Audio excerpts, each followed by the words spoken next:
أعوذ بالله من الشيطان الرجيم. بسم الله الرحمن الرحيم. ولو أن لكل نفس ظلمت ما في الأرض لافتدت به وأسروا الندامة لما رأوا العذاب وقضي بينهم بالقسط وهم لا يظلمون. 54 نمبر آیات تے سورة یونس. مخکی ردو کو د مشرکانو په شرک باندې چاغوی له الله تعالی عذابونه ورکوي په دنیا کې په مختلفو طریقو سره، نو په دې شرک باندې او په دې ګناهونو باندې الله چې د عذاب ورکوي، آیا دا د الله د شان سره لایق دي؟ د حق دی موږ د عذاب او آینده د پاره چې څوک کوي نو خلاصېدونکي د الله نه دی. په دنیا کې دا مختصر عذاب دی. د دنیا عذابونه د آخرت د عذابونو د ذره برابر نه دي. که د قیامت په ورځ باندې الله تعالی یو مشرک یو ظالم راونسي او د پزمکه او په اسمانونو کې چې سدي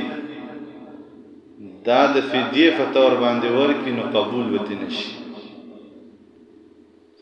نو دې آیات کې د آخرت زورنه ده چې د دنیا عذابونو په ډېر واړه واړه دي. د قیامت په ورځ باندې چې الله تعالی یو ظالم راونسي نو چې څه په دې ځمکه کې دي د جرمانی په تور باندې ورکی نو قبول وتی نشي. و اثر الندامت او د بخپېمانچان کې جما زیاته کړه دي. د دنیا او د آخرت فرق هم دغه دی. دنیا ته الله تعالی د عمل ځای ویلی دی او آخرت ته الله د بدلې ځای ویلی دی. رسول الله صلی الله علیه وسلم فرمایي وَاتَّقُوا النَّارَ وَلَوْ بِشِقِّ تَمْرَةٍ، ځان د اور نه بچ کړئ اگر که په نیمه کجوره باندې ولې نه. مطلب دی د صدقې نه کار واخلئ. ستا نیمه کجوره د صدقې په طور باندې تا الله د جهنم نه بچ کړي. او چې کله د الله راونیسي نو بیا په ځمکه کې چې څه دي دا ورکه خو خلاصېدی نشته. ولو ان لكل نفس، اگر کشی د پاره د هر یو نفس ظلمت چې ظلم کړی دی ما هغه څه فی الارض چې په ځمکه کې دي لافتدت به، خامخا په بدله کې ورکې دی لره واسر الندامة او پټی بدریخ پیمانتیا د خپل کار به خفي. نن په خپل ګناه باندې خفګان او پیمانته اختیار کوي الله زمانه زیاته شه ما معاف کنه معاف کوي. آخرت کې ډېر پیمانتیا کې بیا معاف نشي. لما رأوا العذاب کله چې وویني دی عذاب وقضي بينهم بالقسط او فیصله وکړی شي په منځ دوی کې په انصاف وهم لا یظلمون، دوی سره به هیڅ ظلم نشي کېدی. الا ان لله، خبردار شي یقینا خاص الله تعالی لرا ما هغه څه دي فی السماوات چې په اسمانونو کې دي والارض او په ځمکه کې. الا خبردار ان وعد الله حق، یقینا وعد د الله تعالی رښتونی ده ولكن اکثرهم، لیکن زیاد د خلقنا لا يعلمون نفویږي. هو یحیی، خاص د الله تعالی ژوند کول کوي، ویمیت او مړه کول کوي، وإلیه ترجعون او خاص هغه الله تاسو وګرځولای شئ. یا ایها الناس اے خلقو قد جاءتکم یقینا راغله ده تاسو ته موعظه کامل نصیحت من ربکم ستاسو در رب د طرفنا وشفاء او شفاء دا لما داغی مرضنو فی الصدور چی پسینو کی دی وهدن او ہدایت دے ورحمت او رحمت دے للمؤمنین دفارد مومنانو. دی آیات مبارکہ کی اللہ تبارک و تعالی قرآن مقدس سلور صفتون ذکر شو. یو دا قرآن شفا دا، دویم دا قرآن ہدایت دے، دریم دا قرآن رحمت دے دفار دا مومنان، دریلو او سلورم نصیحت دے، نصیحت دے شفا دا ہدایت دے رحمت دے. او پا دی کیاڑو شک نشتا چه قرآن مقدس کامل نصیحت دے. چاچے دا قرآن نا نصیحت قبول کو دا حس یو نصیحت کتاب ضرورت قدرتا نرازی. او شفا دا آغی مرضون چی پسینو کی دی. دا دین مراد بلڈ پریشر، شوگر، دا خو بدنی بیمارا. پسینو کی سونا مرضون دی. پسینو کی حسد دی، تکبر دی، ریا دا، عجب پسندی دا، دا ناکارا مرضونه دی، بغض دی. دا په سینو کې او چې کله په سینه کې دا فراتی نو بیا منځ کوونکی په سب کې خپل رور ته بد ګوري. یو منځ کوونکی الله ته ولاړي او بل د هغه په خوا کې ودرېدل ګواره نه ګڼي. دا ولې دی د قرآن نه لرې دی. بیا وایي د ما دا چې د ما خوا ته نه ودرېږي خلک د ده نه بین خېږي. دا د قرآن نه لرېوالی دی. چې کله یو انسان د قرآن مقدس سره جوړ شه د مارونو نو دی به د ده بیا دا فرق بیا ختم وي. دا فرق بیا د ده دا ختم وي. دی دا نه وایي چې دا تور دی، دا سپین دی، دا غریب دی، د ده نه خوږ بین خېږي او د ده نه ناکاره بین خېږي. دا فرق بیا دی نه کوي. خو د قرآن نه چې لرې دی نو که دی په یو صف کې هم الله ته ولاړ دی خو په دې سینه کې د بغض بمان ډزېږي. داسې عبادتونه خوند نه کوي. قرآن ته کښېنه، دا قرآن ستا د زړه شفا کوي، دا قرآن ستا قلب صفا کوي، دا قرآن ستا د سینو نه بغض وباسي، کینه وباسي، حسد وباسي، تکبر وباسي. او دا ناکاره مرضونه دي. د بدني مرضونو علاج ډېر اسان دی، خو دا علاج دا مرضونه دا سره قبر ته نه دا تر قیامته پورې دا مرضونه ستا سره دي. نو قرآن ته کښېنه مسلمانان. بېشکه صحابه کرام تلو یو ځای ته وفد لېږلو نبي علیه صلات وسلام. هلته کې د خلکو نه یې مېلمستیا غوښته، هغوی انکار وکړو. نو په هغوی کې د هغوی سردار لړم چې چلی دیو په یو ځای کې دیره و، راغلل پسې ویجي زمونږ سردار د قبیلې مشر لړم چې چلی دی که تاسو ته څه علاج درځي. یو صحابي وي او مال راځي وی راشه. هغه صحابي په صورت فاتحې باندې دم کو، هغه سړی روغ راشه. ویجي ستاسو شکرانه وی بیزی را په دم درود باندې اجرت اغستل ثابت. یو سړی وایي زه به تا دموم ماله به دون راکړې، بالکل جایز دي. بیزی تراوسته څو بیزی 50-60 بیزی نه لا زیاتې تراوسته. څو بعضې روایتو کې 300 بیزی تراوسته. واپس چراغل رسول الله صلی الله علیه وسلم لا چراغې یا رسول الله مونږ سړی دم کو او مونږ له دا بیزی ته مو واغسته. نبی صلی الله علیه وسلم دا برکتی رزق ته زما یې سبا کې مال راکړه. څه ته خبره نو معلومه دا شو چې په سورۃ فاتحه باندې انسان دمیږي، الله دې کې شفا ورکړي. دې کې شفا شته. د قران مجید هر آیات دا بهشکه به شفا او دا کامل نصیحت ده. او دریم نمبر د قران صفت ده او هدن او هدایت ده او قرآن چاته هدایت کوي تا چې اول قرآن کولاو نو ذالک الکتاب لا ریب فیه هدى للمتقین دا هدایت متقیانو ته کوي اوس متقی څه ته وایي متقی وګد مضمون دی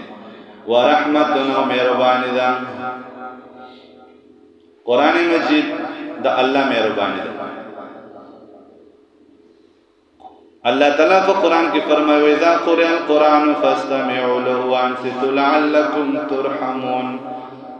کله چې قرآن لوستل کېږي نو تاسو ته غوږ دی به تاسو به رحم کېږي نو د قرآن مجید ته غوږ ایښودل هم رحمت دی په تا رحمتونه راوړي او تاسو ته نه ښکاري مسلمانانو د الله په نظر کې په مخ د ځمکه برکتي مجلسونه د قرآن په دې قرآن بعینه د الله تعالی رحمتونه راوړي ورحمتنا مهربانی دا للمؤمنین دفارا دا مؤمنانو قل وافغمبران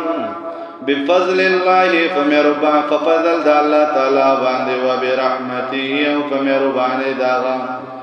فبذالک فدید بوسزن باندے فلیفرحو خوشال شئی هو داغور هو خیر داغور دی مما داغ مالوننا یجمعون چی دی جمع کئی نو د فضل نه مراد د نبی علیه قرآن دی او د رحمت نه مراد بیانونکی د قرآن یعنی عالم او طالب چې په کومه علاقه کې موجود وي وای په دې خوشاله شي یو انسان ډېر قرآن ته زړه کېږي چې قرآن ته کېناسته خو څوک د قرآن ویونکی نشته نو دا هم لوی مصیبت دی که نه دا هم د انسان یاره چې موږ درس و تدریس ته زړه کېږي خو څوک شته نه زموږ مولوي صاحب خو د جمعې په ورځ باندې بس مانځله راځي هغه خو بیان نه کوي اکثر جماعتونو کې دا مسله اکثر جماعتونو کې دی صرف د مانځه ټایم نه راځي بیان نه کوي بس چې څنګه ودرېږي چې خطبو کې وډاري یاره چې نو د ډېرو خلکو دا ارمان دی چې کاش موږ ته د قرآن درس چا کولی موږ ته د قرآن تدریس چا کولی نو دا د الله فضل او رحمت دی چې د قرآن ویونکی او قرآن موجود دی نو دا د الله په دې خوشاله چې دا مجلسونه د برکت نه ډک قرآن مې په دې خوشحالي معنا وکړي بیا یو انسان په خپل بچي باندې د قرآن مجید حفظ کوي ختم کوي په دې خو الله خوشحالي پکار ده په دې باندې څومره خرچ چې نه کېږي کوی دي که ثواب دی قل او پیغمبره ارایتم آیا تاسو فکر نه دی کړی ما انزل الله اغا چې نازلې الله تعالی لكم استاذ فارا من رزق د حلال رزقنا فجعلتم تاسو جوړوي منه داغنا حراما حرام وحلالا او حلال قل او پیغمبر الله آیا الله اذن لكم اجازت کړه دې تاسو ته چې دا حرام دی او دا حلال دی ام علی الله تفترون یا پالا پورې تاسو درو جوړوي د آیات کې رد په شرک فعلی باندې رب کریم یو شی نه دی حرام کړو ته د ځان حرامه دا ګناه الله یو شی حرام ګرځول دی ته ځان د پر حلال ګڼي دا ګناه څنګه ګناه دی ډیر کرتا زنانه د چاکر میلمنی شي هغه ولا خوراکونه تیار کی چې ولا خوف کی او دې ته وړاندې کیږي دا وای په ما دې په سلور مذهب باندې حرام په ما دې د قرآن تور ټکي شما په ځان په سلور مذهب حرام کړل دا چا حرام کړل الله خو نه جایز چې دې حلال چې دې حلال بسکټي او ته ما په ځان په سلور باندې حرام کړل دا د الله تعالی حلال حرام ول دي کومې زنانه چې دا خوې کې دا ګناه ده دا د الله حلال حرامي دا ګناه ده یا یو انسان ویل چې مسما قسم کړل دا حلال شنه قسم کول دا ګناه ده وای طبيعت مینه موریا خاطر نه کیږي دا چې مو چې ما بدن حرام کړل ته څه شي ته بدن د الله حلال حرام ها شریعت حرام او حلال خو هغه چې قرآن او حدیث ذکر کړی دي دا په کې د ځان نوې دین راويستو دا د کتاب النساء خبرې دي دا په کور کې د زنانو خپل خصوصیات خبرې دي دا د زنانو شریعت دی د ځان یو شي ته حرام او حلال ویل دا ګناه دی د دې نه ځان ساتل پکار دي زمارونه او دویم نمبر یو شی حرام دی او یو انسان ځان د پر حلالي دا غي صورت دا دی زما یو ورور مسلمان د ډرای فروټ دکان ته لاړ شو چې کیلو بادام راکړ ایسته په اوس کې نو موټی ډک ایسته درېوړونه راواغلی اخري ا دکاندار نیت ته ګوره هغه د خدای پاک انکار کولای نشي یره چې مال یو 2 کیلو امرودان نه کا ایسته یو دانه راوالي باغ شروع کړی دا دکاندار نه خبره دا دغه نه جوړه ده کنه سبزی والا ته وایي چې محترم ماره الوګان نه کا ټماټر نه کا ایسته گاجر راوسته باغ اړمي ایسته مټر پروت ځان نیول دا حرام دي مسلمانان ته چې څه شي اخلي باقاعده به ایجاد که هغه د درکړه چې سیب د دین وسه نو هر دکاندار پر چې تاسو لګیا په مخ باندې یو شرط تړل چڼې خوري گاجر خوري دانیال خوري هر شی راخلي دا حرام دی د مصرفات هم مرګره دي دا ملنګي محلي والے داغه فریاد ته راغوي زمانه دا کیلو دین داخله اسي انکار کولای نشم اورې پړسي دا ګناه ده کنه دا یو دانه په مانډای کې په بیا غته ته کیلو اخلي نو درې دانې ته پړي الګه ملنګي کیلو بسو ده جی 50 روپے بس یو یاره ګران دي زه تر بخپل ولر دا ټول مسلمانان دا حرام دی ته نه پر حلال کړي لازم کوه دکاندار دا په بیا باندې راوړي او ته ځان د پر حلال مکو نو دا د الله تعالی حرام حلاليږي او د الله تعالی حلال حراميږي دا شرک فعل دی مسلمانان ایا الله ولې ذات کوي نه قولوا فی غمر الله واذن لكم ایا الله اجازه کړه دې تاسو ته ام علی الله تفترون یا تاسو په الله پر ضرور جوړوي وما ظن الذين اوسد غمان داغه کسان افترون علی الله کذبا چې دیو جوړي په الله پر درو نسبو پرشته دي سره یوم القیامت فرض قیامت ان الله لذو فضل علی الناس یقینا الله خاوند فضل دے په خلکو باندې ولکن اکثر الناس لا یشکرون لیکن زیاد د خلکو نه شکر نه واسي